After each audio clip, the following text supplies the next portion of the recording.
السلام علیکم دوستوں۔ بچوں کی ہر فرمائش پوری نہ کی جائے۔ زمیندار صاحب کی 2 بیویوں کا انتقال ہو گیا تھا۔ دونوں بیویوں سے اولاد نہیں تھی۔ دوسری بیوی کے انتقال کے چند ماہ بعد زمیندار نے تیسری شادی کر لی تھی اور شادی کے 1 سال بعد بیٹے کے باپ بن گئے۔ زمیندار کے 4 بھائیوں میں یہ پہلا بیٹا تھا۔ باقی 3 بھائیوں کی 3 بیٹیاں تھیں۔ بیٹے کا نام ریاض رکھا گیا۔ بچپن سے اس کے ناز اٹھائے گئے۔ وہ جس خواہش کا اظہار کرتا پوری کی جاتی۔ ہر وقت اس کے چاروں طرف ملازموں کی ایک فوج حکم کی تعمیل کے لیے تیار رہتی تھی۔ وہ غصے کا بہت تیز تھا۔ جس کو چاہتا تھا مارتا پیٹتا، کسی کی مجال نہ ہوتی کہ چوں بھی کرے۔ گاؤں میں اس کی دہشت خاصی چھوٹی عمر میں پھیل چکی تھی۔ ریاض 5 سال کا ہوا تو گھر میں پڑھانے کے لیے ایک استاد کو رکھا گیا، لیکن ریاض پر کنٹرول کون کرتا؟ وہ ایک جگہ بیٹھتا ہی نہیں تھا۔ وہ بھاگا بھاگا پھرتا اور ماسٹر صاحب کا پیارے پیارے کہہ کر منہ خشک ہو جاتا کہ ریاض بیٹے تھوڑا سا پڑھ لو، مگر ریاض کے کانوں پر جوں تک نہ ٹینکتی۔ جب 1 ماہ اسی طرح گزر گیا تو تنخواہ لیتے وقت ماسٹر صاحب نے بڑی ہمت کر کے زمیندار صاحب سے کہا، سر ابھی تک ریاض میاں قابو میں نہیں آئے ہیں، سمجھ میں نہیں آ رہا، کیا کروں؟ زمیندار صاحب نے استاد کی بات کو اہمیت دینے کے بجائے زوردار کہکا مار کر کہا، ماسٹر صاحب آپ گیدڑوں کو پڑھاتے آئے ہیں، میرے شیر کو قابو میں کریں تو جانوں۔ ماسٹر صاحب منہ لٹکائے واپس چلے آئے۔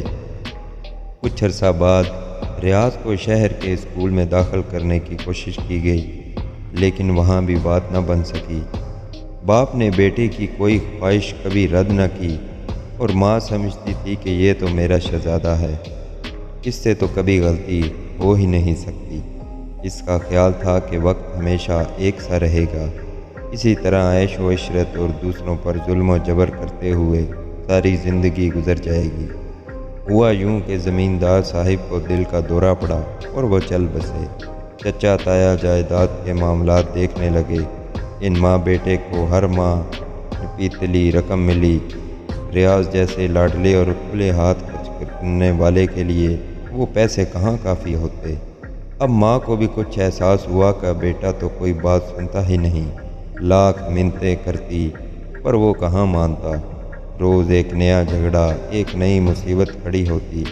تو بچہ بچپن سے ناک پر مکھی نہ بیٹھنے دینے کا عادی ہو، وہ جوانی میں کسی کی بات کیوں سنتا؟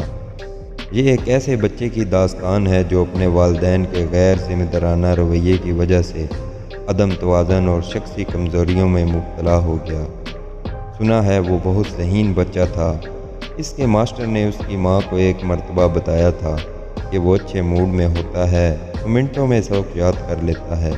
اسے یہ سکھانے کی ضرورت ہے کہ اسے کیا کرنا چاہیے اور کیسے کرنا چاہیے۔ وہ شاید اس لیے غصے میں رہتا ہے کہ وہ کسی کو اپنے سے برتر نہیں سمجھتا۔ ماسٹر کی یہ بات کافی حد تک صحیح تھی۔ بے انتہا لاڈ پیار میں پالے جانے والے بچے عام طور پر کسی نہ کسی بات پر ناراض ہی رہتے ہیں۔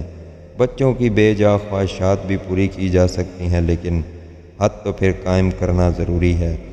روک ٹوک کی ضرورت ہر وقت رہتی ہے۔ ڈاکٹر بینجامن اسپاک نے بچوں کی پرورش کے بارے میں اپنی کتاب بیبی اینڈ چائلڈ کے ٹریلر میں لکھا تھا، بچوں کو کچھ نہ کہا جائے، ان کی ذہنی اور نفسیاتی نشو و نما کو ٹھیس پہنچے گی۔ کہا جاتا ہے کہ امریکہ کی پوری ایک نسل اس مفروضے پر بگڑ گئی اور بچوں پر والدین کا کسی قسم کا کنٹرول نہیں رہا۔ اس کے برعکس دوسری حد یہ ہے کہ بچوں کو سکھانے پڑھانے کی مشکل کا حل صرف اور صرف سختی و مار پیٹ ہے، لیکن اس طرح بچوں میں جارحانہ جذبات کی نشو و نما ہونے لگتی ہے۔ والدین جس طرح چاہیں بچوں کو موڑ سکتے ہیں۔ اس سلسلے میں سماجی ماہرین 2 نظریات رکھتے ہیں۔ ایک نظریہ یہ ہے کہ بچے کا ذہن ایک صاف سلیٹ کی طرح ہوتا ہے، والدین اور ماحول اس پر جو چاہیں عبارت تحریر کر دیں۔ دوسرا نظریہ یہ ہے کہ بچے کے ذہن پر کچھ چیزیں مثبت وراثت کے طور پر موجود ہوتی ہیں، لیکن ان دونوں نظریات کے باوجود یہ بات پھر بھی اہم ہے کہ معاشرے بچے کی پرورش میں بہت نمایاں کردار ادا کرتا ہے اور ماں باپ معاشرے کا اہم جزو ہوتے ہیں۔ بچوں کی پرورش کے سلسلے میں والدین کے امیر و غریب ہونے سے بہت زیادہ فرق نہیں پڑتا۔ بعض غریب والدین بھی اپنی ضرورتیں چھوڑ کر اپنے بچوں کی خواہشات اور اکثر غیر ضروری خواہشات پوری کر دیتے ہیں۔ بعض والدین بچوں کو بڑے ہونے تک اپنی صحیح معاشی صورتحال نہیں بتاتے، حالانکہ وقت کا تقاضا ہے کہ بچوں میں ذمہ داری کا احساس پیدا کرنے کے لیے انہیں اپنے والدین کی معاشی صورتحال کا علم ہونا چاہیے۔ البتہ اس معاملے میں غریب والدین کو بچوں کو اعتماد میں لینے کی زیادہ ضرورت ہوتی ہے۔ کہنے کا مطلب یہ نہیں کہ ننھے بچے کو حسابات بتائے جائیں، لیکن یہ ضروری ہے کہ بچوں کو اپنی حد کا اندازہ ضرور کراتے رہیں تاکہ بچے اس کے عادی بن جائیں۔ بچوں کی پرورش میں چند پہلو بہت اہم ہیں، مثلاً صلہ یا سزا، یعنی اچھا کام کرے تو اس کا صلہ ضرور ملنا چاہیے۔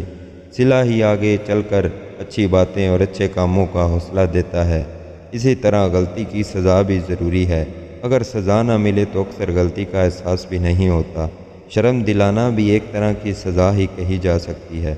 بہت سے ماہرین کا خیال ہے کہ شرم دلانا یا مذاق اڑانا قبائلی معاشروں کا رواج ہے۔ محبت کا معاملہ تو یہ ہے کہ والدین اپنی اولاد سے غیر مشروط محبت کرتے ہیں، لیکن اس کے ساتھ یہ بھی بہت ضروری ہے کہ اولاد کو کنٹرول کیا جائے۔ بچوں کو بگڑنے سے بچانے کے لیے ماہرین سماجیات نے بہت سے طریقے مختلف تحقیق کے بعد واضح کیے ہیں، جن کی مدد اور ان کو صحیح طور پر استعمال کر کے بچوں کی زندگی میں مثبت تبدیلیاں لائی جا سکتی ہیں۔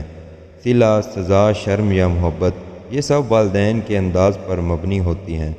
والدین اگر ذرا سنجیدگی سے غور کریں تو اس کا اندازہ بخوبی لگا سکتے ہیں کہ کہاں ہم نے زیادتی کی اور کہاں کمی، کیونکہ دونوں صورتوں میں بچہ نقصان اٹھا سکتا ہے۔ سختی اگر بچے میں ضد، اعتماد کی کمی اور ایسے ہی بہت سے مسائل پیدا کر سکتی ہے، تو ضرورت سے زیادہ صلہ اور پیار بھی بچے کی تخلیقی صلاحیتوں پر برا اثر ڈال سکتا ہے۔ بچوں کی شخصیت کی تعمیر میں ان کی عزت نفس بھی بہت اہمیت رکھتی ہے۔ سب کے سامنے ڈانٹ دینا، شرمندہ کرنا بچوں کے لیے بے عزتی کا باعث ہوتا ہے، لہٰذا بچپن میں پیش آنے والے اس قسم کے سارے واقعات بچوں کو آئندہ زندگی میں بہت اہمیت رکھتے ہیں۔ بچوں کے ابتدائی 5 سال ہر لحاظ سے بہت اہم کردار ادا کرتے ہیں۔ یہاں تک کہا جاتا ہے کہ بچوں کی عادت و اطوار اس عرصے میں بنیاد پکڑ لیتی ہیں۔ ماں باپ اس بات کا ضرور خیال رکھیں کہ بہت زیادہ لاڈ پیار بچے کی تخلیقی اور ذہنی صلاحیتوں کو نقصان پہنچا سکتا ہے۔ ہر معاملے میں میانہ روی زندگی میں بہتری پیدا کرتی ہے۔